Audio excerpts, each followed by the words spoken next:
Okey, selamat pagi dan salam sejahtera semua. Okey, kita dekat TNB hari ni. Seperti dijanjikan, hari Jumaat kita dekat TNB. Berkenaan apartmen yang bakalan kena potong hari itulah. So, dalam video yang semalam, kita ada tunjuk berapa banyak collection kita, berapa banyak meter yang kita potong. Lepas tu pagi tadi pun kita buat operasi juga. Kita buat operasi pada jam 3 pagi, sebanyak 6 technician. Kita potong hampir-hampir 100 lebih rumah juga meter kena potong. Tapi that one is another topic. So we are in TNB now. Jom dekat sikit. Okay.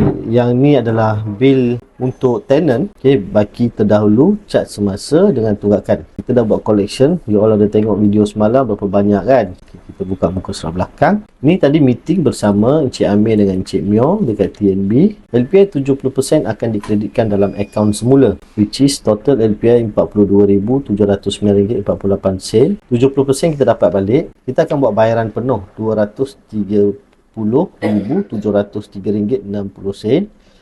Dan kita akan dapat balik dalam RM29,896.63 lah. Kita akan dapat balik dalam akaun yang akan datang nanti, bil yang akan datang nanti. So kita dapat 70%. I'm actually targeting to 100%, tapi okey lah 70%. 30,000 kot siapa nak bagi. Ini untuk akaun tenant. 70% roughly dalam 8,000 lah kita akan dapat.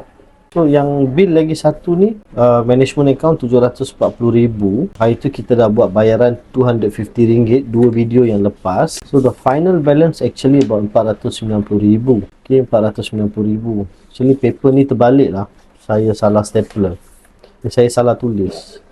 Yang ni sebenarnya untuk ni, ini untuk ni. Okay, 490,000 ni kita akan dapat 29,800 lebih.